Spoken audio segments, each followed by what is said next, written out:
In today's video, we are going to be creating some sub and sew ear warmers. They're going to be custom because you're going to be designing them.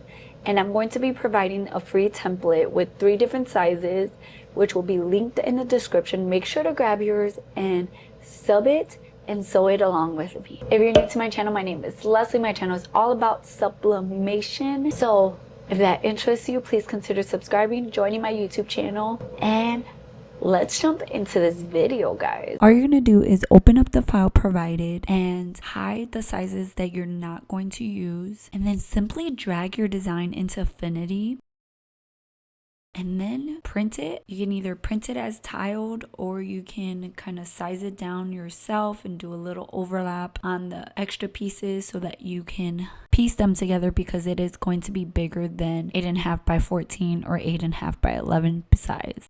For this project, all we're gonna need is some no-peel fleece. You can get it at Hobby Lobby. I think this one's from Joann's before they closed down. Joann's had the best no-peel fleece. Hobby Lobby is not my favorite. It's a little bit thinner than Joann's, but it will work. You're going to need your design. My printer is not big enough for this file, so I had to piece my design. You want 2 of them, so you want to make sure you print out 2 of them, and of course mirror your design. I'm using Koala Sublimation paper. Everything I'm using will be linked down below. And then we're just gonna need some heat tape, butcher paper, and a lint roller. This is gonna be super duper important for this project. The first thing we're going to do, we're going to lint roll our fabric. So you want to make sure that you take off the top sheet on your lint roller. You want a fresh, clean sheet. And tell me I'm not the only one that, as I'm crafting, I just throw things on the floor and then they get picked up at the end of everything. Okay, so we're just going to lint roll, and you want to lint roll in the direction that the fabric is going, not against the grain. So this is super important, because if not, you're going to see lint marks. And we're subbing on fabric, and you might need to, because this is fleece, you might need to do a few sheets. The next thing we're going to do is we're going to take our design and we're going to place it down on our fabric. Once we have placed it down, we're simply going to take some heat tape and we're going to tape down our design to our fleece. I like to use a lot of heat tape. You might not want to use as much, but I just want to prevent ghosting as much as possible, because the fabric is going to like shift, like the paper is going to shift as you pick it up. So just make sure you tape it down really well. And I'll be able to, my heat press is big enough that I'll be able to sub both of these at the same time. Once you have taped it down, you're just going to take a rotary cutter or scissors. I like rotary cutters, and you're just going to cut out your fabric. Just like that. And we're going to move over to our heat press. If you feel like you need more heat tape, just put some more. Like, don't feel like you're adding too much. Too much is not a thing right now. Let's take this over to our heat press. Place butcher paper on our heat press. We're going to take our earmuffs. I'm going to place it on my heat press, and then I'm going to get butcher paper, place that on top. And I'm gonna press at 385 degrees for 60 seconds. We're gonna take off our butcher paper, and I'm going to see if it all got subbed or if there's a piece missing. Oh, it all got subbed. Well, it's a little area there that didn't get subbed, but that's okay. The rest of it got subbed. Look at that ink release. I was honestly, the thing about this Brother printer is that the colors are so faded before you sub, which obviously, you know, with sublimation, the colors are not as vibrant on the paper, but like my sawgrass was a little more vibrant than this. But look, this feels like what it looked like before, but look, it actually, the colors turned out great. Look at that. Ooh. There was a little area over here that didn't sub. It was hanging out of my heat press, but that doesn't matter because that's going to be in the seam allowance, so no one's going to see that. Look at that. Ooh, So beautiful. Now that we have subbed our pieces, we're going to cut them out, and then I decided to attach some cotton batting, this 100% cotton batting, to one of my pieces just to make it a little more warm. You don't have to if you don't want to, but you can put some batting, some fusible fleece, whatever you would like to make it warmer. And I only did it to one piece, and hopefully I think that'll be enough. You can do it to both pieces if you want. And I just grabbed my batting and I just basted it on my sewing machine so that they're stuck together already. Now what we're gonna do is we're gonna face these two pieces right sides together, and we're gonna pin or clip along the top edge here and the bottom straight edge. But before we do that, we're going to leave an opening here along the short straight edges. So we're gonna leave about an inch to an inch and a half. I'm gonna do an inch. I'm just going to take a marking tool and I'm going to mark that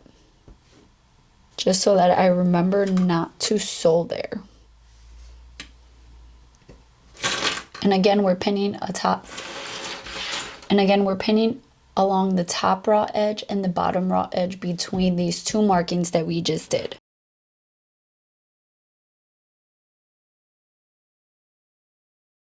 Once we have done it, we're going to take this over to our sewing machine and we're going to sew at a 1/4 seam allowance along the top raw edge and the bottom. So we're actually, I know I said we're going to leave the gap on the bottom. We're actually going to leave it on the top, like the edges that are kind of curved. So we're going to leave a 1 inch gap. Then we're going to sew, make sure to backstitch at the beginning and end.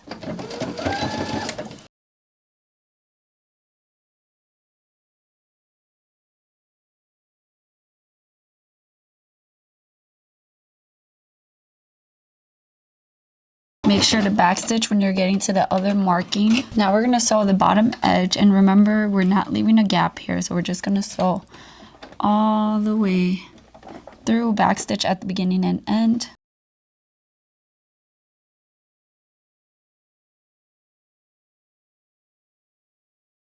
And your warmer should look something like this with the gap on the top and no gap on the bottom.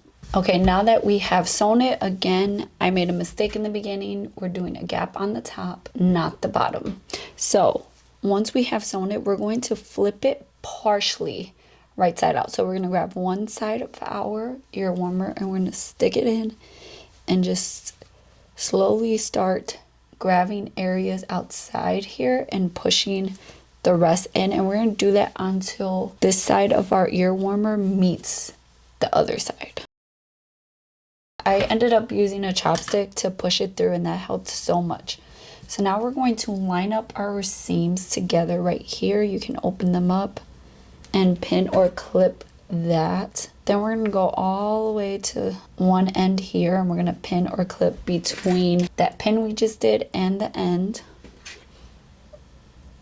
Then we're going to do the same thing on the other side, go all the way to the other end. Just like that. Now we're going to take this to our sewing machine and we're going to sew along this top edge that we just pinned, making sure to backstitch at the beginning and end. And for your seam, you might want to use something like a stiletto and just help guide it through. You can use a walking foot if you need to use a walking foot. That might be a little more helpful. So now we're just going to flip it so we still have this little gap from the part that we didn't sew at the beginning. So we're going to flip it right side out through that gap. So carefully make sure not to pull on your stitches. You don't want to break them.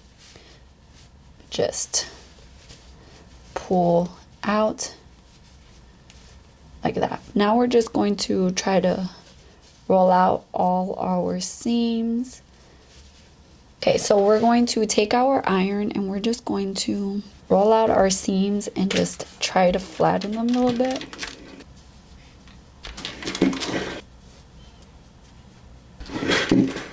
And then at the opening you made, you want to kind of just pull it a little bit, have everything roll in there, and then just pin or clip that, lining up your seams here. And then you can either top stitch or just close that by hand. It is up to you, but you're pretty much done here. Look how cute that is. So I'm just gonna grab my stitch in the ditch foot and I'm going to top stitch along the top and bottom on mine. I'm gonna start a little bit before my gap and I'm gonna start top stitching. I'm just using my stiletto to help me make sure my layers are down. And then I'm just gonna be rolling my edges, making sure they're perfect as I'm top stitching.